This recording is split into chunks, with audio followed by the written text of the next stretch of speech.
नमस्कार साथियों, कैसे हैं आप सभी? मैं उम्मीद है बहुत बेहतरीन होंगे और बहुत बेहतरीन आपकी तैयारी चल रही होगी। अच्छा जल्दी से बताओ, होली मन गई आप लोगों की? होली हो गई पूरी? होली ओवर? और अगर ओवर है तो अब आप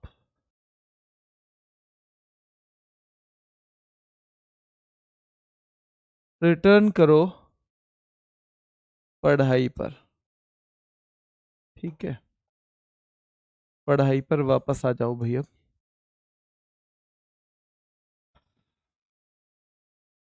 एक चीज मैं आपको बता देता हूं कि ये जो वाणिज्य और व्यापार है, इसमें बहुत अलग से कुछ क्वेश्चन नहीं बने हैं। इसमें जो क्वेश्चन बने हैं ना, ये ज्यादातर इकोनॉमिक्स टाइप के ही है। इकोनॉमिक्स टाइप, ठीक है। Economics type plus current affairs, ये दो तरह के सवाल इससे ज्यादा बने हैं। इकोनॉमिक्स का जो करंट है, ये दो तरह के सवाल ज्यादा बने हैं। हाँ, थोड़ा सा ऐसा है कि हो सकता है वो इकोनॉमिक्स में ना पढ़ाया गया हो, तो यहाँ कई चीजें आपको ऐसी लगेंगी कि ये मैंने इकोनॉमिक्स में भी पढ़ ली है ना।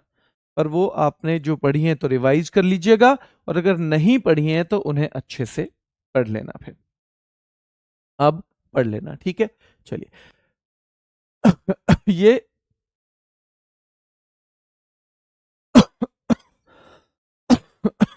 चलिए थोड़ा थोड़ा सा समझाना मुझे। अगर मैं ये वाणिज्य और व्यापार शुरू करूं, वाणिज्य और व्यापार, इससे पहले मुझे ये बताओ कि आपको थोड़ा सा इकोनॉमिक्स के बारे में जानकारी है? पढ़ी होगी आप लोगों ने इकोनॉमिक्स। इकोनॉमिक्स में कितने क्षेत्रक होते हैं? क्षेत्रक का मतलब सेक्टर, जहां पे हम आर्थिक गतिविधियां करते हैं, जहां ऐसी गतिविधि करते हैं जिसका कोई ना कोई संबंध अर्थ यानी पैसे से है। इससे है, अर्थ यानी पैसे से है। तो क्या आपको पता है कि वाणिज्य और व्यापार में, वाणिज्य और व्यापार के बारे में आपको बताना है कि भैया ये हम इस पे चलें, उससे पहले मैं आपसे पूछना चाह रहा हूं, क्या आपको सेक्टर्स ऑफ इकोनॉमी, जो इकोनॉमी है वो पता है? सेक्टर्स ऑफ इकोनॉमी, ठीक है। मैंने आपको उसके क्वेश्चन नहीं करवाए जनगणना के, है ना। आप में से ज्यादातर का सवाल होगा कि जी जनगणना के सवाल नहीं हुए। हाँ, जनगणना के सवाल आपको मिल जाएंगे। यूट्यूब पे करा दूं या यहीं करवा दूं? जनगणना के कुछ सवाल इकट्ठे कर रहा हूं जिसमें यूपी का भी कुछ पोर्शन हो, यूपी का भी कुछ पोर्शन हो तो वो हो जाएगा। और उसे इससे अलग करवा देंगे, इस क्लास से अलग। ये क्लास चलती रहेगी, इससे अलग शाम को कोई 1 घंटे की क्लास ले लेंगे, ठीक है। चलिए हो जाएगी, वो टेंशन मत लेना। कल या परसों में ही, कल या परसों में ही जनगणना के क्वेश्चंस आपको करा दूंगा, इस क्लास को बिना डिस्टर्ब कराए हुए। तो प्राथमिक क्षेत्र देखो, सबसे पहले प्राइमरी सेक्टर होता है। क्या होता है? इकोनॉमिक्स जो है, सेक्टर्स ऑफ इकोनॉमी क्या है, तो इसको सबसे पहले प्राथमिक क्षेत्र। अब प्राथमिक क्षेत्र में क्या है? एक मान लो कि जो प्रकृति ने हमको रिसोर्सेज दिए हैं, प्रकृति ने हमको संसाधन दिए हैं, वो प्राकृतिक, ठीक है, वो प्राथमिक क्षेत्र है। तो प्राकृतिक संसाधनों को उत्पादों के रूप में जहां प्राप्त किया जाता है, और इसे कृषि और संबद्ध क्षेत्र भी कहा जाता है, यानी एग्रीकल्चर और उसके अलाइड सेक्टर के तौर पे भी इसको जाना जाता है। तो आपको पता होना चाहिए कि प्राकृतिक संसाधनों को उत्पाद के रूप में प्राप्त किया जाता है, और कृषि और संबद्ध क्षेत्र भी इसको कहा जाता है। जैसे कृषि यानी एग्रीकल्चर, वानिकी यानी फॉरेस्ट्री, पशुपालन, बेटा ये है, माइनिंग, खनन, कच्चा माल जो भी मिलता है वो सब, डेयरी यानी दूध प्रोडक्ट, मछली पकड़ना, ये सब जो है नी फिशिंग, ये सारे के सारे आपके किस में आते हैं? ये सारी प्राकृतिक गतिविधियां हैं, और इसलिए अर्थव्यवस्था के प्राथमिक क्षेत्र में आते हैं। अर्थव्यवस्था के प्राथमिक क्षेत्र में आते हैं, ठीक है। चलिए दूसरा, ये सबसे अधिक रोजगार देता है, यानी लगभग 45% लोग। आपसे सवाल पूछा जाएगा, भारत में अर्थव्यवस्था का कौन सा क्षेत्र, सवाल जवाब हम बाद में भी कर सकते हैं, अभी पढ़ाई कर लें। सवाल जवाब लास्ट में करें बेटा, लास्ट में। सवाल जवाब बाद में हम करेंगे, ठीक है। बस अभी केवल पढ़ाई कर लेते हैं 45-50 मिनट, क्योंकि बहुत महत्वपूर्ण चैप्टर है, बहुत महत्वपूर्ण चैप्टर है। चलिए, ये आज और कल 2 दिन में खत्म हो जाएगा, ये वाला 2 दिन में खत्म हो जाएगा। तो अर्थव्यवस्था के अगर क्षेत्र की बात करें, प्राथमिक क्षेत्र है, प्राकृतिक संसाधनों को उत्पाद के रूप में इसमें प्राप्त किया जाता है, और ये सारे के सारे क्षेत्र प्राथमिक क्षेत्रों में आते हैं। और बेटा सबसे अधिक रोजगार यही सेक्टर देता है। लेकिन जीडीपी में जो भारत में पैसा क्रिएट होता है, जो धन पैदा होता है, वो इसमें से सबसे कम आता है। आपको भी पता है, क्योंकि खेती बहुत ज्यादा फायदे का सौदा आज की डेट में नहीं है। बहुत सारी चीजें खेती में किसान के और खेती करने वालों के विरुद्ध जाती हैं, इसलिए बहुत बड़ा पैसा तो इसमें पैदा नहीं होता, ठीक है। तो इसमें 45% यानी लगभग 45% लोग इसमें हमारे रोजगार पाते हैं। जितने लोग हमारे यहाँ काम करते हैं, उसमें से 45% कृषि वाला क्षेत्र जो है, प्राथमिक सेक्टर, इसी में लगे हुए हैं। पर जीडीपी में इसका सबसे कम योगदान है। हम देखेंगे इसके क्षेत्रक जो है कितने होंगे, 3। इन तीनों में सबसे कम योगदान यही करता है, यानी यहां से पैसा सबसे कम आता है। और इसीलिए इस क्षेत्र को, इसमें जो काम करते हैं उनको कहते हैं रेड कॉलर जॉब। इसकी नौकरी को क्या कहेंगे, रेड कॉलर। क्योंकि भैया खेती में लगता है खून पसीना, ये आता है सवाल यहां से। खेती में खून पसीना लगता है, क्या लगता है, खेती में खून पसीना लगता है, ठीक है। और खून पसीना मतलब रेड कॉलर, लाल रंग हो जाएगा, रेड कॉलर जॉब, ठीक है। तो सीधे सवाल आएगा कि भैया अर्थव्यवस्था में कितने क्षेत्रक हैं, तो 3 है। क्षेत्र या क्षेत्रक कुछ भी लिखा सकता है। प्राथमिक क्षेत्रक में क्या प्राकृतिक संसाधन वाले मामले आते हैं, हाँ जी आते हैं। क्या सबसे अधिक रोजगार हमें प्राथमिक सेक्टर ही देता है, हाँ जी पहला ही देता है। क्या लेकिन जीडीपी में किस सेक्टर का सबसे कम योगदान है, तो भैया प्राथमिक सेक्टर का ही सबसे कम योगदान है। सबसे कम पैसा यहीं से आता है बेटा, ठीक है, ठीक है। चलिए, और इस क्षेत्र में काम करने वाले लोगों को रेड कॉलर जॉब वाला कहा जाता है, यानी खून पसीने वाला भैया खेती में लगेगा, और इसलिए रेड हो गया कॉलर। यहां तक क्लियर हो तो मैं आपसे एक थम्स अप चाहूंगा। ये अंग्रेजी है, ठीक है। लार्जेस्ट एम्प्लॉयमेंट, सबसे ज्यादा नौकरियां देता है, लगभग 45%। लेकिन जीडीपी का कंट्रीब्यूशन सबसे कम है, यानी 18 से 20। अगर हमारी टोटल जीडीपी में हम 100 रुपए कमाते हैं, 100 रुपए बनाते हैं, तो बस 18-20 रुपए ही यहां से आता है, केवल 18-20 रुपए ही यहां से आता है, ठीक है। एक बच्चा पूछ रहा है सर इस वाले ले सकते हैं इसको, बेटा अगर आपके बैच में क्लास चल रही है तो ये आप ले सकते हो। अगर आपके बैच में ही ये क्लास चल रही है तो आपको ये लेनी ही है, ले सकते हो, नहीं। चलिए, द्वितीय क्षेत्र पे आ जाओ, यानी सेकेंडरी सेक्टर पे।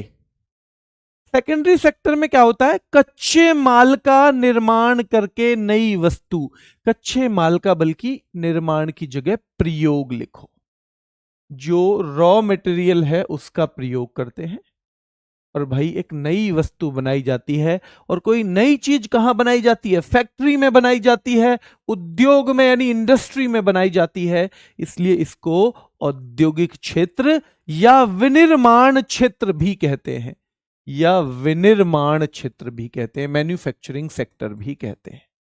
उसको हम विनिर्माण क्षेत्र यानी कि मैन्युफैक्चरिंग सेक्टर भी बोलते हैं, इसको हम औद्योगिक सेक्टर भी बोलते हैं, यानी इंडस्ट्रियल सेक्टर भी बोलते हैं बेटा। इसमें निर्माण, विनिर्माण, बिजली, गैस, जल आपूर्ति, ये सारे की सारी चीजें किसमें होती हैं, इसी में होती हैं। ये द्वितीय क्षेत्र में ही होती है बेटा, द्वितीय क्षेत्र में ही होती है। चलिए, विनिर्माण उद्योग को विकास का आधार माना जाता है, हाँ जी। जो मैन्युफैक्चरिंग होती है यही विकास का आधार है। आपके यहां पुल बनेगा, विकास का आधार है। रेलवे लाइन बनेगी, विकास का आधार है। बिजली आपके यहां पैदा हो रही है, प्लांट है, उसका विकास का आधार है। तो जो हमारे विकास का आधार है, जो बेसिस है हमारे डेवलपमेंट का, वो कौन सा सेक्टर माना जाता है, तो सेकेंडरी सेक्टर यानी द्वितीयक क्षेत्र माना जाता है। जैसे कपास से जब हम कपड़ा बनाते हैं तो भैया हम विकसित हुए, लोहे से हम स्टील बनाते हैं तो हम विकसित हुए। और इस क्षेत्र में काम करने वालों को हम कहते हैं ब्लू कॉलर जॉब वाले लोग। अच्छा, खेती में तो भैया बिल्कुल क्या हो रहा था, खेती में तो ऐसे हो रहा था भैया कि खून पसीना लगाना पड़ रहा था। हाँ, ये फैक्ट्री में आपने देखा भी होगा, फैक्ट्री में बहुत से लोगों की नीली ड्रेस होती है, नहीं होती?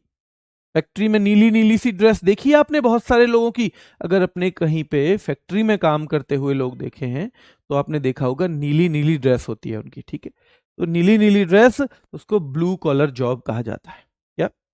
ब्लू कॉलर जॉब कहा जाता है।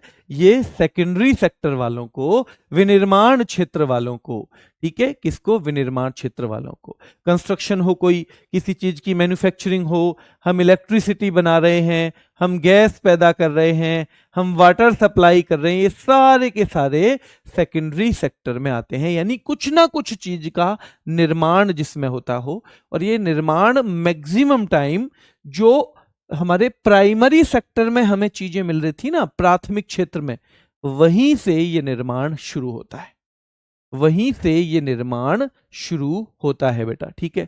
चलिए, आपके सारे सवालों के जवाब, बहुत महत्वपूर्ण चैप्टर है, पढ़ लो। सवाल आए हैं पिछली बार, मैं आपके सारे सवालों के जवाब एक सेशन में कल दूंगा, क्योंकि आपको पढ़ाते हुए टाइम हो गया है काफी, तो मुझे लगता है कि आपसे बात करने का भी समय है।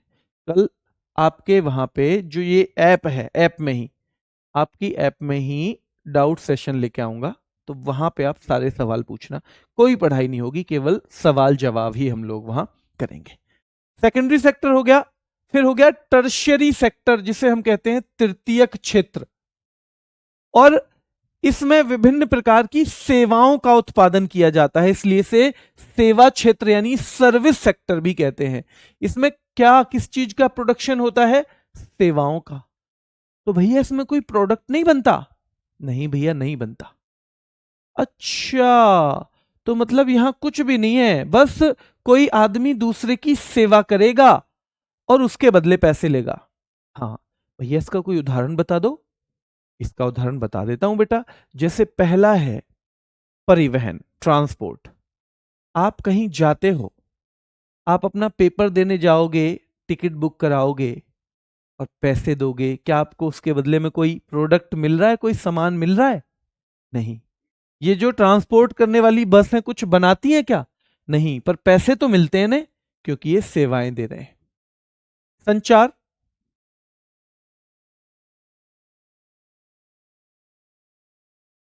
ट्रांसपोर्ट, कम्युनिकेशन यानी संचार। कम्युनिकेशन, जो आपको फोन वाले दे रहे हैं, वो सुविधा देते हैं कि भाई आप बात कर लेते हो और आपको उनके पैसे देने पड़ते हैं। या वो आपको कोई प्रोडक्ट दे रहे हैं? कुछ नहीं दे रहे।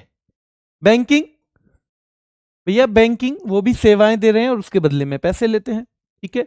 बीमा, अगर वो आप कहोगे जी पैसे देते हैं बैंकिंग वाले, वो आप ही का पैसा है, वो तो आप ही का पैसा है।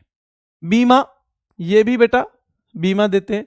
स्टोरेज, जहां सामान का स्टोरेज होता है, वो आप ही की सामान रखते हैं और फिर आपसे पैसा ले लेते हैं। तो ये सारी की सारी चीजें जो हैं, ये क्या है बेटा? ये सारी की सारी हैं तृतीयक क्षेत्र, जिसे हम सेवा क्षेत्र भी कहते हैं। We also call it service sector. और इसे हम व्हाइट कॉलर जॉब कहते हैं, क्योंकि इसमें बहुत सारी चीजें ऐसी हैं। जैसे भैया कंडक्टर साहब को तो छोड़ दो, लेकिन जैसे डॉक्टर भी क्या देता है? हमें सेवा देता है, ठीक है? हम डॉक्टर के पास जाते हैं, वो दवाई लिखता है बस पर्चे पे, पर हम उसे 1000-1500 रुपए दे के आते हैं। क्यों भैया कहोगे कि कुछ नहीं दिया इसने? तो अगर ऐसे ही नॉर्मल कोई आदमी हो, आप उसके पास जाओ और आप उससे कहो भैया 1000 रुपए वो आपसे मांगे और एक पर्चे पे कुछ भी लिख दे, तो क्या आप मान लोगे? अरे ऐसे कैसे मान लेंगे? क्योंकि वो आपको कोई सेवा नहीं दे रहा।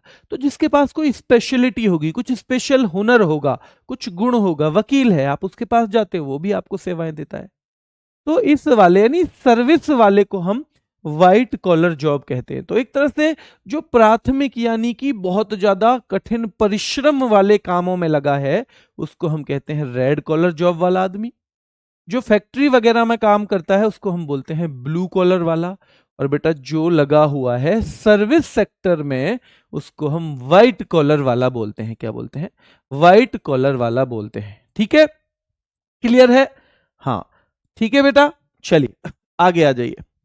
आपसे ऐसे नहीं पूछेगा कि ये थर्ड में कौन कौन सा है, इस तरह का नहीं पूछेगा। मतलब यहां से तो पूछ सकता है, लेकिन एक बच्चा पूछा जैसे गवर्नमेंट सर्वेंट, तो गवर्नमेंट सर्वेंट बेटा वैसे तो पूरी गवर्नमेंट ही क्या है, आपको सर्विस प्रोवाइड कराती है, ठीक है, वो आपको कोई प्रोडक्ट नहीं दे रही है, अपना नहीं बेच रही है, तो उस टाइप से। लेकिन गवर्नमेंट सर्वेंट का आपसे कभी नहीं पूछा जाएगा। ये सेवाएं आपसे पूछी जाएंगी, परिवहन, संचार, बैंकिंग, बीमा, स्टोरेज, ये है ना, सामुदायिक सेवाएं, मनोरंजन, विश्राम स्थल। इनमें भी ये 5-6 जो हैं शुरू की, यही ज्यादा फेवरेट, यही ज्यादा फेवरेट है। तो तीनों सेक्टर समझ में आ गए, तीनों सेक्टर समझ में आ गए, तीनों सेक्टर। चलिए अब वाणिज्य और व्यापार की बात कर लेते हैं। किसकी बात कर लेते हैं? वाणिज्य और व्यापार की बात कर लेते हैं। हाँ, टीचर भी, बिल्कुल बेटा, टीचर भी उसी कैटेगरी में आएगा। वाणिज्य देखो और व्यापार देखो। सबसे पहले व्यापार समझो, क्यों? क्योंकि व्यापार छोटी चीज है। व्यापार जब दो या दो से अधिक पक्षों, चाहे वो व्यक्ति भी हो सकते हैं, चाहे कोई कंपनी संस्थाएं हो सकती हैं, आपसी सहमति से वस्तुओं, सेवाओं या वित्तीय उत्पादों की खरीद बिक्री करती हैं।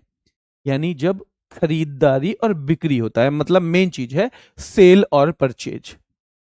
आप, अब ये दो व्यक्तियों के बीच में भी हो सकता है, जैसे किसी ने अपनी भैंस बेचनी है और दूसरे आदमी को बेच दिया उसने, भैया भैंस बिकी है, व्यापार है। एक कंपनी खाद बेचती है दूसरी किसी कंपनी को, व्यापार है। ठीक है, कोई फोन बेचता है कस्टमर को, व्यापार है। नहीं, दो लोगों ने मर्जी से, अब व्यापार का मतलब मर्जी क्यों जोड़ दी? अगर कोई बुलाया जाए, किसी के पास देख लिया 10 लाख रुपए है, उसे अपने पास बुलाए कोई दुकानदार और दो कोहनी मारे उसमें खींच के ऐसे, और दो कोहनी मार खींच के मार कहे 1 लाख रुपए दे और मेरे से मोबाइल लेके जा, चल 1 लाख रुपए दे और मेरे यहां से मोबाइल खरीद जल्दी। अब भाई वो प्रोडक्ट भी दे रहा है 1 लाख का, और भाई एक ने खरीदा है एक ने बेचा भी है, पर वो मर्जी से नहीं हुआ, इसलिए व्यापार नहीं है। तो स्वीकृति बहुत जरूरी होती है व्यापार में, वरना आप कहोगे कि जी कोहनी मार के और फिर बेच दिया, कह रहे मुझे बिक्री नहीं हो रही यार, इसको मारो अच्छी तरह से, 2-4 कोहनी मारो इसको, फिर ये 2-3 मोबाइल खरीद के लेके जाएगा, तो वो नहीं व्यापार है। इसलिए व्यापार आपसी सहमति से जब हम वस्तुओं या सेवाओं या वित्तीय उत्पादों की खरीद बिक्री करते हैं तो उसे हम व्यापार कहते हैं। क्या कहते हैं? व्यापार उसे हम कहते हैं। क्लियर है यहां तक? हाँ, सबसे ज्यादा जीडीपी यहीं से आता है। प्रियंका कह रही है बहुत शानदार बेटा, बिल्कुल। तो वाणिज्य की बात करें, उत्पादनकर्ता से अंतिम उपभोक्ता तक सामान के हस्तांतरण की प्रक्रिया, यानी उसमें सहायक गतिविधियां भी हैं। यहां तो केवल खरीद और बिक्री। अब वाणिज्य को मैं यहां आपको इससे समझाऊंगा। देखो ये है व्यापार, अगर आप रीजनिंग पढ़ते हो तो आपको यहां से समझ में आएगा, और ये है वाणिज्य। ये क्या है? वाणिज्य है। कॉमर्स थोड़ा बड़ा टर्म है और व्यापार थोड़ा छोटा, तो एक व्यापक है, ज्यादा बड़ा शब्द है। व्यापार के साथ साथ व्यापार की सारी सहायक गतिविधियां, यानी जो उसके सपोर्ट में जो एक्टिविटीज होती हैं, ऑक्सिलियरी जो होती हैं, वो भी शामिल हैं। यानी कि जब सामान उत्पादक से उपभोक्ता तक जाता है, जब प्रोड्यूसर से भैया किस तक, जो उसका उपभोग करता है, जो उसको कंज्यूम करता है, जब प्रोड्यूसर से कंज्यूमर तक कोई भी सामान जाता है तो उसको हम क्या कहते हैं बेटा? उसमें जो भी चीजें शामिल हैं उन सब को हम वाणिज्य कहते हैं, कॉमर्स कहते हैं। अगर आपको समझ में आया तो एक थम्स अप चाहूंगा कि व्यापार मतलब वस्तुओं का लेन देन, और लेन देन के साथ लेन देन करने के लिए जो चीजें जरूरी हैं वो सारी की सारी वाणिज्य में आती हैं। किसमें आती हैं? वाणिज्य में आती हैं। चलिए, जैसे परिवहन, ट्रांसपोर्ट, भाई खरीदने के लिए मान लो मैं दूसरे शहर में हूं और आप दूसरे शहर में हो, जैसे आपकी बुक मंगाई आपने, अब बुक में क्या है? बुक ऐसी तो नहीं पहुंचेगी, ट्रांसपोर्टेशन भी चाहिए, कोई ना कोई उसे लेके जाएगा। तो ये ट्रांसपोर्टेशन जो है ये वाणिज्य का हिस्सा है। भंडारण, कहीं पे वेयर हाउस में उसको स्टोर किया जाता है, वाणिज्य का हिस्सा है। बीमा, इंश्योरेंस वाणिज्य का यानी कि कॉमर्स का हिस्सा है। ठीक है। बैंकिंग, बीमा कैसे? कि भैया उस प्रोडक्ट का बीमा करवा दिया, कहीं गड़बड़ हो तो उसके नुकसान कम होंगे, तो ये भाई खरीदने और बेचने का हिस्सा तो नहीं है ये, पर ये जरूरी है।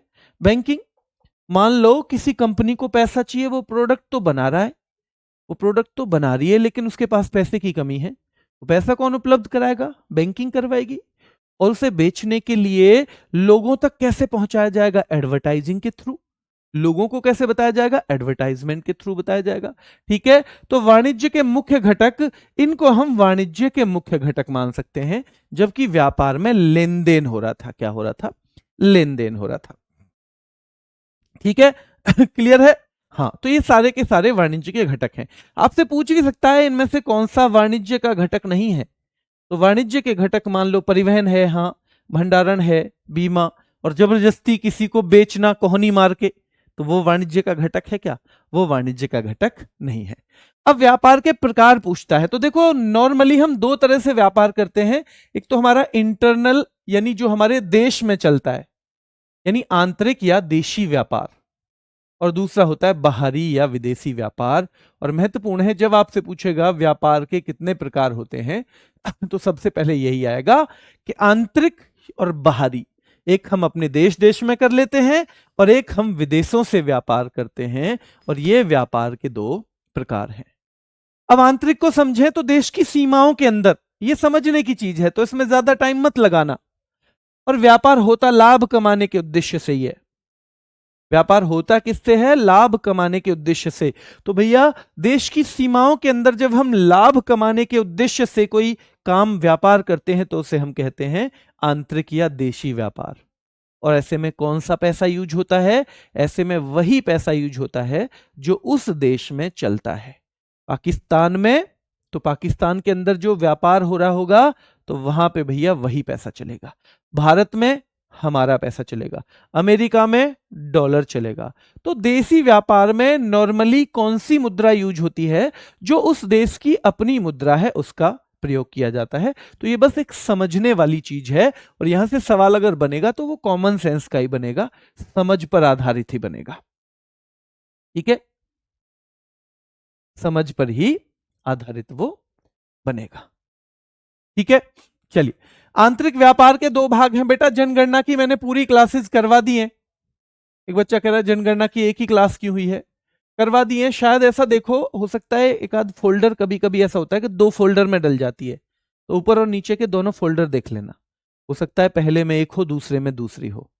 तो जनगणना की क्लास मैंने करा दी। और फिर भी किसी को लगता हो कि जनगणना मेरी नहीं हो रही है, तो मैंने इस 3 तारीख को करवाई है बेटा। कहाँ पे? यूट्यूब पे भी, आप यूट्यूब से भी देख सकते हो। बाकी आपके बैच में है पूरी क्लास, अगर आप अच्छे से देखोगे तो। आंतरिक व्यापार को देख लेते हैं, नहीं देशी व्यापार। आंतरिक व्यापार कौन कौन से हैं हमारे यहां? आंतरिक और बाहरी हमने दो देख लिया। और आंतरिक में हमने ये भी देख लिया कि भैया उसी देश की मुद्रा चलती है, उसी देश की करेंसी उसमें चलती है। तो ऐसे व्यापार में उत्पादक से बड़ी मात्रा में वस्तुओं का क्रय कर लिया जाता है। ये पहला थोक व्यापार आ गया, होलसेल ट्रेड। होलसेल का मतलब है थोक में खरीद लेना और फिर थोड़ा थोड़ा बेचना। जैसे एक दुकानदार जब खुद बेचने के लिए सामान लेके आता है, तो वो थोक वाली दुकान से लेके आता है। वो कहां से लेके आता है? दुकानदार। जैसे हम नॉर्मली किसी दुकान से सामान लाते हैं, वो खुद थोड़ी बनाता है, वो भी कहीं से खरीदता होगा। और वो कितना खरीदता है? हम चीनी 4 किलो, 5 किलो, 10 किलो, 50 किलो, लेकिन वो आदमी कितनी चीनी लेके आएगा? अजी 500 बोरी चीनी ले आया वो। तो वो थोक से लाएगा। तो हमारा जो आंतरिक व्यापार है, उसका एक महत्वपूर्ण जो भाग है, उसके दो भाग हैं, एक थोक और एक खुदरा। तो थोक वाले का मतलब है बड़ी मात्राओं में जब वस्तुओं को खरीदा जाता है और फिर वो बाद में फुटकर के व्यापारियों को दिया जाता है थोड़ी थोड़ी मात्रा में, तो उसको बोलते हैं थोक व्यापार। जैसे खेती की मंडी, मंडी में आप जाते हो, अपना पूरा का पूरा अनाज दे आते हो, वो क्या है? कृषि मंडी। किसका उदाहरण है? थोक व्यापार का एक उदाहरण है। तो आंतरिक व्यापार के पहले तो हमने व्यापार को बांटा, ध्यान रखना, पहले हमने व्यापार को बांटा है। पहले हमने व्यापार को बांटा है दो हिस्सों में। एक हिस्सा है आंतरिक और दूसरा हिस्सा है बाहरी यानी विदेशी। तो इंटरनल है और ये है एक्सटर्नल। इंटरनल और एक्सटर्नल। और इस फिर इंटरनल के दो हिस्से करे हैं, पहला थोक और दूसरा हो जाएगा बेटा फुटकर व्यापार, रिटेल ट्रेड, जैसा कि हम करते हैं नॉर्मली। भैया 1 किलो चीनी दे दो, 200 ग्राम चाय की पत्ती, 250 ग्राम अदरक और थोड़ी सी मिश्री भी दे देना और 2 संतरा की टॉफी भी दे देना। ये सब करते हैं हम, करते हैं। तो हमसे पूछा जाएगा फुटकर व्यापार जो है, तो फुटकर व्यापारी थोक व्यापारी से सामान खरीदकर उसे अंतिम उपभोक्ताओं को छोटी छोटी मात्रा में बेचते हैं। तो फुटकर व्यापारी कहां से खरीदता है सामान? थोक वाले से खरीदता है। जैसे हमारे पड़ोस की किराने की दुकान, ग्रोसरी शॉप, जैसे हमारे पास का मेडिकल स्टोर, इस तरह की जो चीजें हैं, तो ध्यान रखना है उनको हम किस कैटेगरी में रखते हैं? हम रखते हैं किराना। तो फुटकर और ये, तो हमने ध्यान रखिए यहां पे कि भैया व्यापार को हमने बांटा आंतरिक और बाहरी में। आंतरिक को हम देसी व्यापार भी कहते हैं, बाहरी को हम विदेशी व्यापार भी कहते हैं। फिर आंतरिक को जो बांटा गया है फिर से 2 हिस्सों में, ये थोक व्यापार और फुटकर व्यापार, थोक व्यापार और फुटकर व्यापार। ठीक है, चलिए। हाँ, खुदरा बिक्रा, खुदरा व्यापार भी कहते हैं, बिल्कुल सही बात है, इसको खुदरा भी कहते हैं, खुदरा, है ना। बहुत अच्छे, शानदार भाई। यहां तक अगर जिसने पूरी क्लास अब तक की ली है, खुदरा व्यापार, जिसने पूरी क्लास ली, जो जुड़ा ही अभी है वो बच्चा नहीं, अगर पूरी क्लास लिए तो यहां तक की चीजें क्लियर ही हो, तो एक बार थम्स अप मैं आपसे चाहूंगा, एक बार थम्स अप आपसे चाहूंगा। बाहरी और विदेशी व्यापार दूसरा नंबर आ गया। हम अब तक इंटरनल के बारे में बात कर रहे थे, अब हम एक्सटर्नल के बारे में बात करेंगे। तो वो 2 या 2 से अधिक देशों की सीमाओं के पार, वो तो हो रहा था हमारी खुद की बाउंड्री के अंदर, इसलिए देसी था, इसलिए आंतरिक था। ये सीमाओं के पार हो रहा है बेटा, 2 या 2 से अधिक देशों की सीमाओं के पार लाभ कमाने के उद्देश्य से जो किया जाता है व्यापार, उसको हम बाहरी या विदेशी व्यापार कहते हैं। क्या कहते हैं? बाहरी या विदेशी व्यापार उसको हम कहते हैं। ठीक है, क्लियर है? तो भैया बाहरी और विदेशी व्यापार, एक्सटर्नल एंड फॉरेन ट्रेड किसे कहा जाता है? तो 2 या 2 से अधिक देशों की सीमाओं के पार लाभ कमाने के उद्देश्य से जो किया जाए उसको हम बाहरी कहेंगे। उसके 3 हिस्से हैं। पहला, हम किसी देश से अगर मंगाएंगे, कितने हिस्से हैं बेटा? देसी व्यापार 2 तरह का था, विदेशी व्यापार 3 तरह का है। पहला तो आयात व्यापार, जब हम किसी दूसरे देश से कुछ खरीदें, चाहे तो वस्तुएं चाहे तो सेवाएं, चाहे तो वस्तुएं चाहे तो सेवाएं, तो इसको हम कहते हैं इंपोर्ट। क्या कहेंगे? इंपोर्ट। ठीक है, तो when a country buys goods और सर्विसेज फ्रॉम अनदर कंट्री, तो इसे हम क्या कहेंगे? इंपोर्ट। जैसे भारत कई देशों से कच्चा तेल खरीदता है, सऊदी अरब उनमें से एक है, रूस से भी खरीदते हैं, हम ईरान से भी खरीदा करते थे। तो इनसे जो हम खरीदते हैं इसको क्या कहते हैं? इंपोर्ट कहा जाता है। तो बाहरी और विदेशी व्यापार की अगर हम बात करें तो इसके 3 भाग हैं। पहला है आयात, पहला आयात है तो दूसरा क्या होगा? पहला आयात है तो दूसरा क्या होगा बेटा? दूसरा निर्यात। बहुत शानदार, पहले से ही बच्चों ने कहना शुरू कर दिया। एक्सपोर्ट, यानी जब हम अपने यहां से कोई वस्तु या सेवा खरीदेंगे, यानी वस्तु या सेवा बेचेंगे, हमने कंप्यूटर का कोई पार्ट बनाया उसको बेचा, या हमारे वकील ने किसी विदेशी आदमी के लिए केस लड़ा, यानी हमने अपनी सर्विस बेची उसे, तो उसको बोला जाएगा एक्सपोर्ट। क्या बोला जाएगा? एक्सपोर्ट। अच्छा, 2 ही तरीके की चीज है, जैसे हम मसाले बेचते हैं, हम सॉफ्टवेयर सर्विस बेचते हैं, हमारे पास चाय ज्यादा होती है तो हम चाय भी बेच देते हैं, हम कई चीजें बेच सकते हैं ना। ये तो उदाहरण है, कोई बड़ी बात नहीं है। मतलब मेन चीजें खरीदना मतलब इंपोर्ट, अगर हम बाहर से खरीद रहे हैं, अगर हम विदेश को बेच रहे हैं मतलब एक्सपोर्ट। पर कभी कभी क्या होता है? कभी पुनः निर्यात भी होता है। क्या होता है? मतलब पुनः निर्यात का मतलब है हमने एक सामान किसी दूसरे देश से मंगाया और उसका उपयोग खुद ना करके किसी तीसरे देश को बेच दिया। जैसे हम रूस से बड़ी मात्रा में तेल खरीद रहे थे, और उस तेल को रिफाइन विफाइन करके हम यूरोप में बेच रहे थे। रूस से हमें सस्ता तेल मिल रहा था और यूरोप को हम महंगा बेच रहे थे। मतलब ठीक ठाक कमाई हो रही होगी इसमें, है ना। तो ये पुनः निर्यात वाला जो होता है, ठीक है, पुनः निर्यात, जैसे हमने जापान से कुछ खरीदा और श्रीलंका को बेच दिया। जापान वहां से मंगा, मतलब श्रीलंका सीधे जापान से मंगा नहीं रहा होगा, कोई भी कारण रहा हो। यानी जब हम एक चीज अपने यहां नहीं बनाते, हमने पहले ए से खरीदी, बी को बेच दी, उसे कहते हैं पुनः निर्यात, री एक्सपोर्ट। तो ये तीसरा तरीका है। अब एक बार हम क्या कर रहे थे, बाहर की बनी हुई चीज अपने लिए खरीद रहे थे, आयात हो गया। दूसरे बार हमने अपनी बनी हुई चीज या अपनी सेवा बाहर वालों को बेच दी, पर यहां तो ना हमने बनाया था और ना खुद यूज किया, मतलब खरीदा और बेच दिया। तो ये सीधे सीधे बोला जाता है पुनः निर्यात। तो 3 तरीके का है। तो मैंने आपको व्यापार समझाया कि भैया व्यापार होता है 2 तरीके का, आंतरिक और बाहरी। आंतरिक के 2 हिस्से हो गए, एक तो हो गया रिटेल और एक थोक वाला। एक तो थोक होलसेल वाला और एक रिटेल यानी खुदरा या फुटकर। यहां तक चीजें समझ में हुई। फिर हम आए बाहरी व्यापार पे, वहां से हमने इंपोर्ट किया, वहां को हमने एक्सपोर्ट किया, और भैया एक चीज तो हमने बाहर से खरीद के वापस एक्सपोर्ट कर दी। तो ये 3 तरीके के हुए। यहां तक क्लियर है? तो मैं आपसे थम्स अप चाहूंगा बेटा, यहां से थम्स अप चाहूंगा। अब हम आयात निर्यात कर रहे हैं, जब हम व्यापार अपने देश में करें तब तो कोई दिक्कत नहीं है, और जब हम विदेश से व्यापार करते हैं तो हमें एक चीज ध्यान रखनी पड़ेगी, और वो कौन सी चीज है कि उसके लिए कोई पॉलिसी तो बनानी पड़ेगी। क्या हम ऐसे ही कुछ भी कर लेंगे? हम कोई सामान खरीदते हैं तो हम भी तो विचार विमर्श करते हैं घर में, हम आपस में थोड़ा सा डिस्कशन करते हैं, नहीं करते?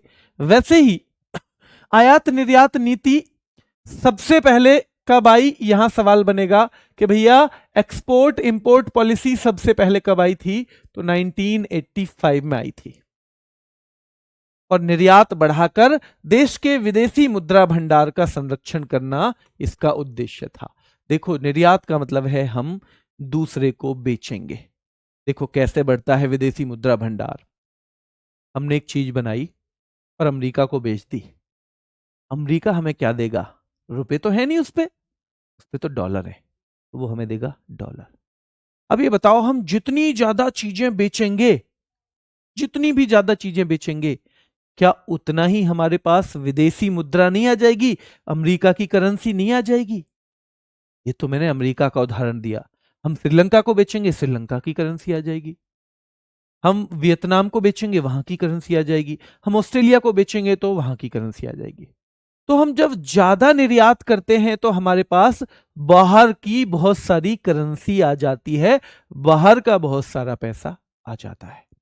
तो विदेशी मुद्रा भंडार बढ़ाना हो अगर, यानी बाहर के लोगों की करेंसी हमें अपने यहां इकट्ठी करनी हो ज्यादा, तो हमें एक्सपोर्ट को बढ़ाना पड़ेगा, बढ़ाना पड़ेगा, बढ़ाना पड़ेगा। लेकिन हम केवल बेचते तो है नहीं चीजें, हम तो खरीदते भी हैं।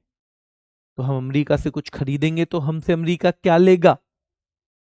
वो डॉलर ही मांगेगा, क्योंकि उसका डॉलर ज्यादा मजबूत है, उसके यहां तो डॉलर ही चलता है।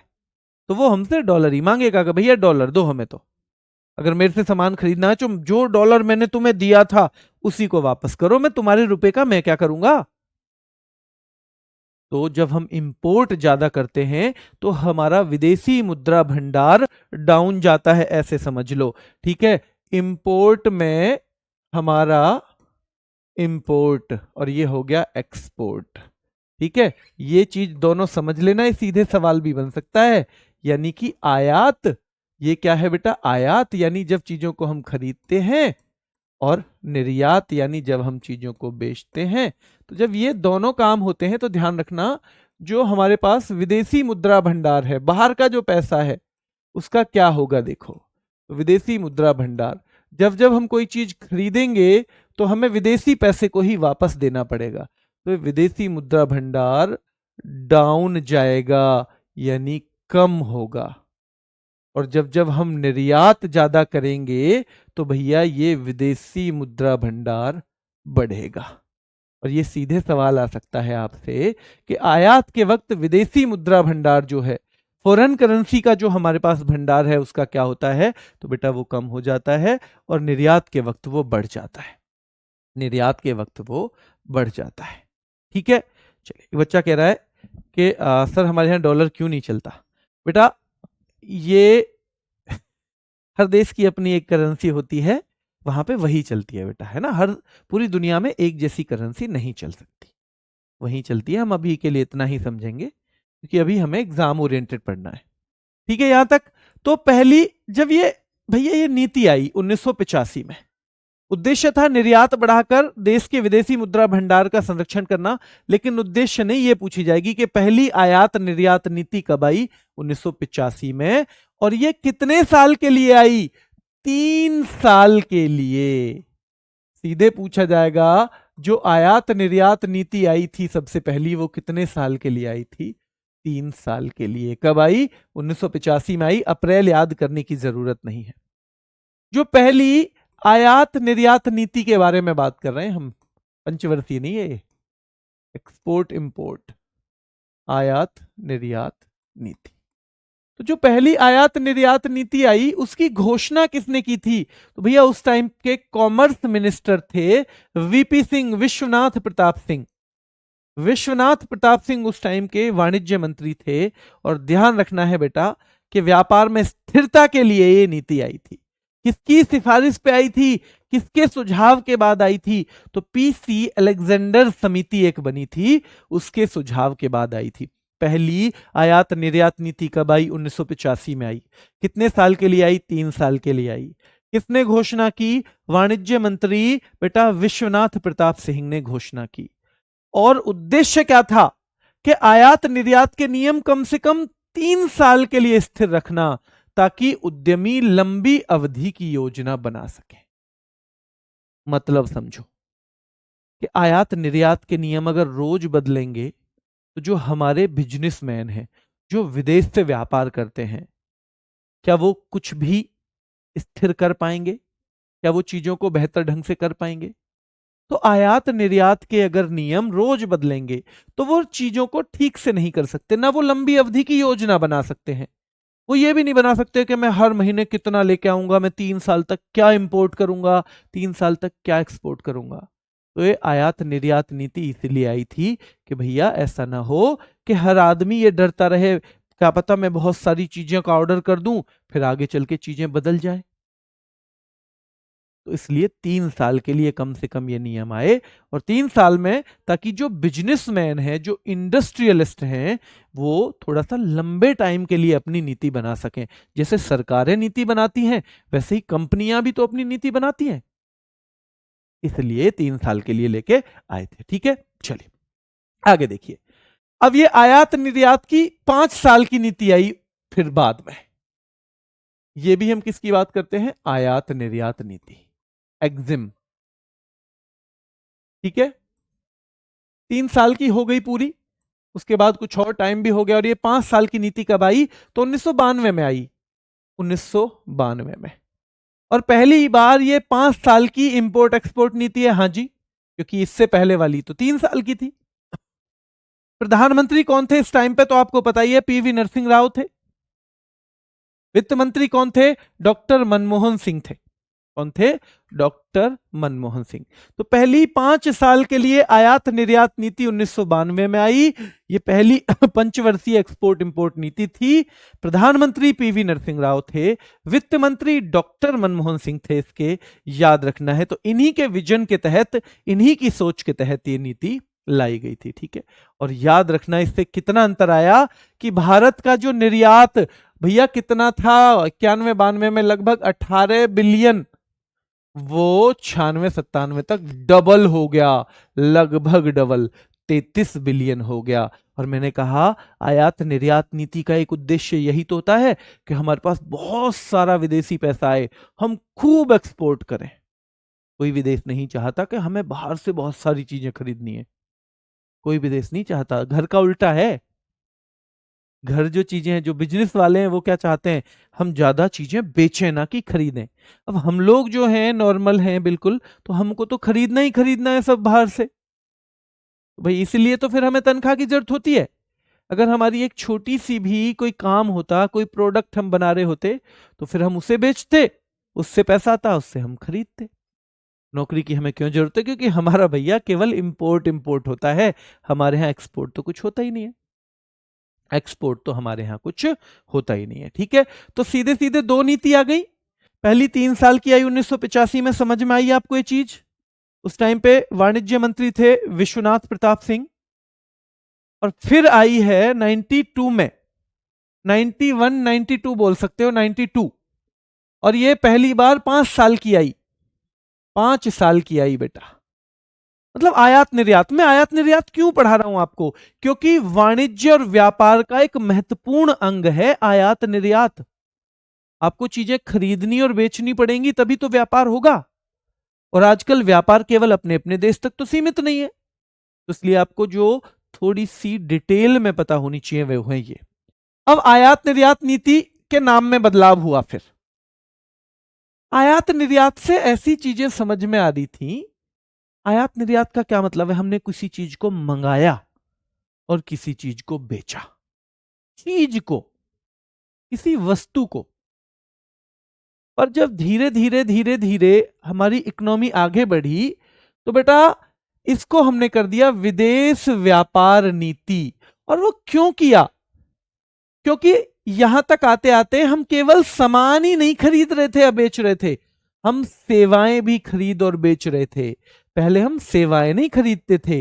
पहले हम, ऐसा नहीं था कि वहां इंग्लैंड से किसी डॉक्टर की सर्विस भी हमने ली, या हमने अपने किसी डॉक्टर की सर्विस इंग्लैंड में दी। पहले ऐसा नहीं होता था।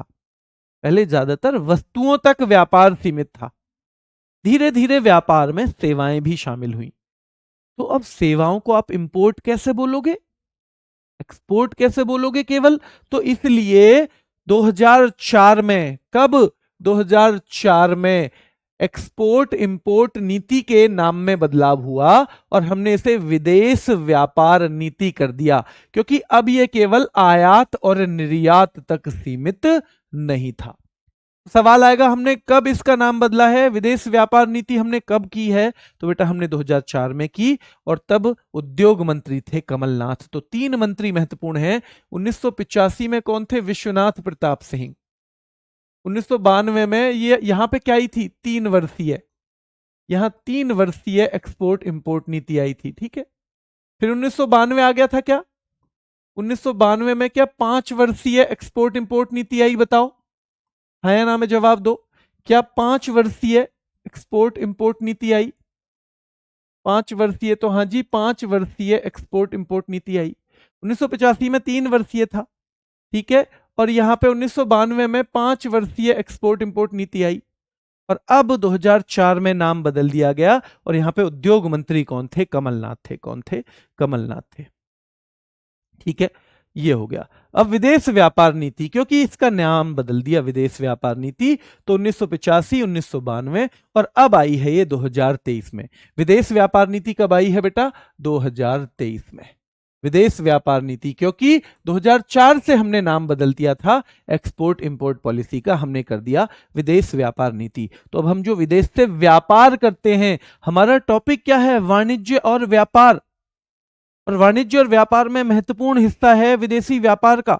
तो हमने देखा विदेशी व्यापार का मतलब हम एक्सपोर्ट और इंपोर्ट कर रहे हैं। एक्सपोर्ट इंपोर्ट कर रहे हैं मतलब उसके लिए कोई नीति बनानी होगी, और नीति का मतलब है हमने 1985 में नीति बना दी। कितने साल के लिए बनाई? 3 साल के लिए। कम से कम 3 साल के लिए बिजनेसमैन जो है उनको पता हो कि हम योजना कैसे कैसे बनाएं, थोड़ा लॉन्ग टर्म योजना बना सकें, वो ज्यादा बेहतर अपनी प्लानिंग कर सकें, इसलिए बनाई। अब उसके बाद 92 में कितनी आती है? 92 में 5 साल के लिए पहली बार आती है एक्सपोर्ट इंपोर्ट नीति, 5 साल के लिए। 92 से 97 तक चलेगी। चलेगी भैया। कुछ बदलाव आया? हाँ आया। 18 बिलियन का जो व्यापार था, एक्सपोर्ट था, वो 33 बिलियन पे पहुंचा। तो मतलब काफी अच्छा हो गया। हाँ काफी अच्छा हुआ। फिर धीरे धीरे बदली चीजें, और केवल एक्सपोर्ट इंपोर्ट यानी आयात निर्यात नहीं रहा, क्योंकि वस्तुओं के साथ एक महत्वपूर्ण घटक शामिल हो गया।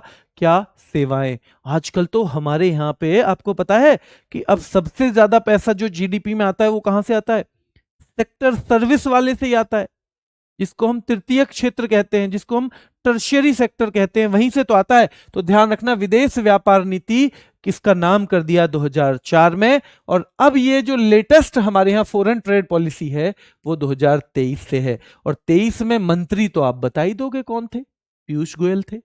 उसका लक्ष्य आपसे पूछा जाएगा, विदेश व्यापार नीति 2023 का लक्ष्य क्या है, तो भैया जो भारत का निर्यात है, हमेशा विदेश व्यापार नीति में हमारा क्या उद्देश्य होता है भैया, किसको बढ़ाना, निर्यात को बढ़ाना। क्योंकि हमारे पास जितना ज्यादा बाहर का पैसा, बाहर की मुद्रा होगी, उतने हम मजबूत माने जाएंगे बेटा, ठीक है। तो अब इसका 2030 तक भारत के निर्यात को 2 ट्रिलियन यानी 2 लाख करोड़ डॉलर तक पहुंचाना इसका उद्देश्य है। क्या है? उद्देश्य है। तो विदेश व्यापार नीति 2023 कब से लागू हुई भैया? 1 अप्रैल 2023 से। और वाणिज्य और उद्योग मंत्री पीयूष गोयल ने घोषणा की 2030 तक भारत के निर्यात को कहां तक पहुंचाना इसका उद्देश्य है, 2 लाख करोड़ डॉलर तक पहुंचाना इसका उद्देश्य है, 2 लाख करोड़ डॉलर। और यह पहली बार ऐसी नीति है जिसकी कोई एक्सपायरी डेट नहीं है, 23 से शुरू कर दी। लेकिन ऐसे नहीं है कि 5 साल के लिए या 3 साल के लिए। उन्होंने कहा हमने बना दी नीति, अब हम इसमें जो बदलाव होगा, जब जरूरत पड़ेगी तब कर देंगे बदलाव, लेकिन पहले से फिक्स नहीं है कि 3 साल के लिए, 5 साल के लिए, 10 साल के लिए। हाँ, 10 साल का लक्ष्य जरूर बना है। वो लक्ष्य है कि हम एक्सपोर्ट को 2 ट्रिलियन यानी 2 लाख करोड़ डॉलर तक पहुंचा देंगे। यहां तक क्लियर है? समय समय पर अपडेट किया जाएगा, हर 5 साल में नहीं बदला जाएगा, ये चीजें आ गई। यहां तक क्लियर है बेटा? चलिए देखिए, आप में जो बच्चे एसआई की तैयारी कर रहे हैं ना, एसआई वाली, तो आप समझ लेना कि एसआई वाले बच्चों के लिए जो क्लास चलती है वो चलती रहेगी। 1 घंटे की क्लास होती है, आपको टाइम मिले तो कर लेना, जो एसआई का एग्जाम देंगे। पर मैं उनके लिए एक बहुत बेहतरीन सी, अगर वो नहीं भी कर पाते हैं किसी क्लास को, अगर ना कर पाए किसी टॉपिक को, तो उसके लिए बहुत बेहतरीन सी मैं गागर में सागर लेके आऊंगा 11 तारीख को। और वो अगर किसी को होमगार्ड की तैयारी करनी है, ऑपरेटर की तैयारी करनी है, यूपी कांस्टेबल की करनी है, वो गागर में सागर सबको ले लेनी है, क्योंकि बहुत महत्वपूर्ण है। उसमें एक एक सवाल बहुत महत्व का रहेगा।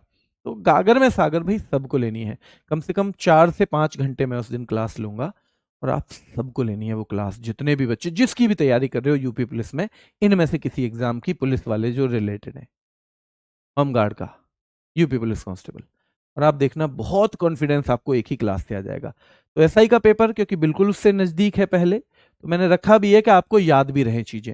और क्लास में मैं कोशिश भी करूंगा कि क्लास में ही कुछ चीजें जो महत्वपूर्ण है उनका रिवीजन भी करवा दूं वहीं पे ही, ताकि आपको महत्वपूर्ण चीजें मिल जाए। तो विदेश व्यापार नीति हो गई। अब वित्तीय संस्थाएं देख लेते हैं कुछ। जो वित्तीय संस्थाएं, व्यापार के लिए कोई संस्थाएं भी तो होती हैं। वैसे तो व्यापार में वर्ल्ड बैंक भी मदद करता है, पर वो केवल व्यापार के लिए नहीं बना। वैसे व्यापार में और कौन मदद करता है बेटा? आईएमएफ भी करता है, पर वो भी केवल व्यापार के लिए नहीं बना। विशुद्ध रूप से जो व्यापार के लिए ही संस्था बनी है वो है डब्ल्यूटीओ। और डब्ल्यूटीओ की स्थापना आपसे पूछी जाएगी वर्ल्ड ट्रेड ऑर्गेनाइजेशन की 1 जनवरी 1995। और एक समझौता हुआ था, मराकेश समझौता या मराकेश संधि, यानी मराकेश संधि के द्वारा ये जो है संगठन उभर के आया था 1 जनवरी 1995। उसकी ये डेट बेटा एग्जाम में आ जाती है, 1 जनवरी 1995। क्या 1995 से पहले कोई व्यापार नहीं चलता होगा? 1995 से पहले देश आपस में व्यापार नहीं करते थे क्या? करते थे, तो फिर नियम कायदे कौन सा फॉलो करते थे? तो उससे पहले एक गैट नाम का एग्रीमेंट था, यानी कि डब्ल्यूटीओ से पहले इसका काम यह करता था, गैट। और गैट की फुल फॉर्म बहुत पूछी जाती है बेटा, general agreement on tariffs and trade. यानी ये चल रहा था और इसमें कुछ बदलाव की जरूरत महसूस हुई। ये 1948 से चल रहा था। कब से चल रहा था? ये गैट चल रहा था बेटा 1948 से। अब इसमें जरूरत महसूस हुई बदलाव की, कि भैया केवल गेट से काम नहीं चलेगा, हमने जितने दिन चल सकता था चलाया। तो 1948 से लेके और भैया फिर 1994 तक आते आते हमने देखा कि भैया कुछ और भी चाहिए। तो 1 जनवरी 1995 से मराकस संधि हुई, मराकस समझौता हुआ और WTO बन गया और इसका मुख्यालय जिनेवा में है। गेट का मुख्यालय भी जिनेवा में था, गेट का भी। और ये जिनेवा है कौन से देश में? तो जिनेवा स्विट्जरलैंड में है। हो सकता है वहां पे शहर ना पूछ के क्या पूछ ले, तो शहर ना पूछ के देश ही पूछ ले। तो आपको पता होना चाहिए गेट एंड WTO दोनों का हेडक्वार्टर पूछेगा तो दोनों का ही जिनेवा है, दोनों का क्या है? जिनेवा है। ठीक है। नहीं बेटा, गागर में सागर सुबह 10 बजे से है। यूपीएसआई के लिए गागर में सागर सुबह 10 बजे से 11 तारीख को। विश्व व्यापार संगठन के बारे में ही बात करते हैं हम। ये करता क्या है? तो देखो, वस्तुओं के व्यापार का नियमन, जो भी व्यापार में समस्या आती है, व्यापार के नियम कायदे बनाना, उन्हें लागू करवाना, सारे देशों से लागू करवाना, क्योंकि व्यापार तो भरोसे पर टिका होता है। अब हम मान लो अमेरिका से मंगा लें कोई बहुत तगड़ी सी वस्तु और फिर हम यहाँ के कह दें हमें ना चाहिए, जाओ ले जाओ उल्टी, वो तो बेचारे आने जाने में ही मर लेंगे। इसलिए व्यापार के लिए कोई तो ऐसी संस्था हो कि अगर कोई भी गड़बड़ करे तो उससे नियम कायदे मनवा ले, तो वो ही संस्था है वर्ल्ड ट्रेड ऑर्गेनाइजेशन। ये सारे देशों के बीच में व्यापार सुचारू रूप से चलता रहे, अच्छे से चलता रहे, उसी की कोशिश ये संस्था करती है। और ये 1 जनवरी 1995 को आई है अस्तित्व में, जिनेवा में इसका मुख्यालय है। इससे पहले ये काम गेट करता था, general agreement on tariff and trade, और गेट की स्थापना ध्यान रखना है 1948 में हुई थी और वो भी जिनेवा में ही स्थित है। अब WTO की एक कौन बनी हुई है? एक डायरेक्टर जनरल बनी हुई है, DG, महानिदेशक। उनका नाम है Ngozi Okonjo Iweala. Ngozi Okonjo Iweala. तो WTO जब से बना है तब से पहली बार कोई महिला और अफ्रीका से पहली बार कोई व्यक्ति इसका चीफ बना है। ये WTO का सबसे बड़ा पद है, महानिदेशक। महानिदेशक WTO का हेड है। तो पहली बार एक महिला बनी है, नागोजी ओकोंजो इवेला, और ये पहली महिला है, पहली अफ्रीकी है। यहां से भी सवाल बन सकता है, ये भी आपको पता होना चाहिए। ठीक है, ये भी आपको पता होना चाहिए। कल मैंने आपको बताया ना, कल मैं आपके सवालों के सारे जवाब देने वाला हूं, क्योंकि आपको कुछ कुछ डाउट है, कहीं ना कहीं आपका एग्जाम भी नजदीक आ रहा है। तो इसी पे ही हम डाउट सेशंस बनाएंगे कल, और शायद मैं 8 बजे के बाद ही लूँ वो डाउट सेशन, है ना। तो आप सबको एक बार जो भी आपके दिमाग में है सारे सवाल एक साथ ही पूछ लेना, ताकि आपकी सारी दिक्कतें एक साथ खत्म हो जाए। अब देखो, हमारे यहाँ सेबी भी है, सेबी से भी सवाल आ जाते हैं। Securities and exchange board of India, SEBI. SEBI की स्थापना हुई थी 12 अप्रैल 1988 को, लेकिन एक्ट आया 1992। देखो, यहां तो सेबी की स्थापना होगी, जरूरत था कि भैया हमारे शेयर मार्केट को, शेयर मार्केट में भी क्या होता है, व्यापार भी तो होता है, और सारी कंपनियां यहां लिस्टेड है। जिन कंपनियों की वजह से व्यापार हो सकता है वो सब यहीं लिस्टेड है। तो फिर तो ये बहुत महत्वपूर्ण संस्था हो गई। हाँ, ये बहुत महत्वपूर्ण संस्था हो गई, क्योंकि भारत में जितनी भी व्यापार करने वाली कंपनियां हैं वो ज्यादातर यहां तो लिस्ट है, यहां तो उनके शेयर में खरीद बिक्री होती रहती है। ये महत्वपूर्ण संस्था है। और सेबी बना 12 अप्रैल 1988 को कि भैया जब हम शेयर बाजार में कुछ खरीद करते हैं, बिक्री करते हैं, तो उसके भी कुछ नियम कायदे होने चाहिए, नहीं होने चाहिए? होने चाहिए। उसके लिए एक संस्था बनी SEBI, securities and exchange board of India, और ये 12 अप्रैल 1988 को बनी। पर तब ये नॉर्मल जरूरत के हिसाब से बना दी गई। हम जितनी भी महत्वपूर्ण संस्था बनाते हैं, हम कोई ना कोई कानून बनाते हैं उसके लिए, और कानून कौन बनाता है? हमारे यहां संसद। तो जब कानून के तहत वो संस्था बनती है, हमने पहले कानून बनाया। हमारे पास दो ही तरह की संस्थाएं ज्यादा मिलती हैं जो ज्यादा महत्वपूर्ण है, या तो संविधान में ही उनका जिक्र है, तो उनको तो हम बोल देते हैं संवैधानिक संस्थाएं। एक संस्था ऐसी होती है जिसके लिए हमने कानून बनाया, संविधान में कुछ नहीं किया, कानून बनाया अपनी शक्ति का प्रयोग करते हुए। भारत के उन्होंने जो नेता हैं भारत की जनता के बिहाफ पे, उस कानून के अनुसार वो संस्था बना दी, तो ऐसे में उसको क्या कहा जाएगा? उसको हम कहते हैं, यानी सांविधिक संस्था हो गई अब ये, यानी ये किसी कानून के तहत बन गई, तो सांविधिक संस्था का दर्जा इसको मिला है, क्योंकि कानून बना 1992 में। और सांविधिक को हम अंग्रेजी में कहते हैं स्टैच्यूटरी बॉडी। क्या कहते हैं? Statutory body. ठीक है, चलिए। तो अधिनियम 1992 में बना, इसका मुख्यालय मुंबई में है। सीधे सवाल आता है, इसके चेयरमैन हैं तुहिन कांत पांडे। पहली महिला चेयरमैन भी आपको याद रखनी है, पहली महिला चेयरमैन सेबी की आपको याद रखनी है, और ये जवाब भी देना है आज कौन है। ठीक है, तो ये क्या करता है? प्रतिभूतियों में निवेशकों के हितों की रक्षा करना और प्रतिभूति बाजार के विकास को बढ़ावा देना और विनियमित करना। जो हम लोग पैसा लगाते हैं शेयर बाजार में, हम लोगों के साथ कुछ गड़बड़ झाला ना हो जाए, कुछ उल्टा सीधा ना हो जाए, हमारा पैसा कहीं मर ना जाए, हम किसी के जाल में न फंस जाए। ये सब चीज करने का काम किसका है? सेबी का है। और नियम कायदे भी, यानी कोई खरीद बिक्री भी हो रही है तो नियम और कायदे के तहत हो। ये सब चीजें किससे संबंधित है? ये सब चीजें securities and exchange board of India से संबंधित है बेटा। ठीक है, तो यहां तक ही हम कर लें आज। एक छोटा सा और है, इसके अलावा फिर एक बना बेटा Bombay stock exchange. Stock exchange वो जगह होती है जहां पे आप किसी चीज के शेयर खरीद और बेच सकते हो। शेयर यानी एक तरह से आप मालिक बन सकते हो किसी कंपनी के। तो जो बॉम्बे स्टॉक एक्सचेंज है, इसके बारे में 2-3 सवाल आते हैं। एक तो ये एशिया का सबसे पुराना स्टॉक एक्सचेंज है, की स्थापना 1875 में हो गई थी। अच्छा भैया, तभी इतना पुराना है। इसलिए इसके संस्थापक पूछे जाते हैं तो प्रेमचंद रायचंद, प्रेमचंद रायचंद। मुख्यालय इसका भी मुंबई में है, दलाल स्ट्रीट रोड पे। और निवेशकों के हितों को कायम रखते हुए कुशल बाजार, बाजार मतलब ये मार्केट प्रदान कर रहा है, ये एक मार्केट प्रदान कर रहा है। यहां बेचो खरीदो शेयर, बेचो खरीदो। ठीक है, चलिए लास्ट एक नेशनल स्टॉक एक्सचेंज आज करेंगे। नेशनल स्टॉक एक्सचेंज से 2 सवाल आते हैं। देखो, इसकी स्थापना 1992, काम शुरू कब किया ये पूछता है।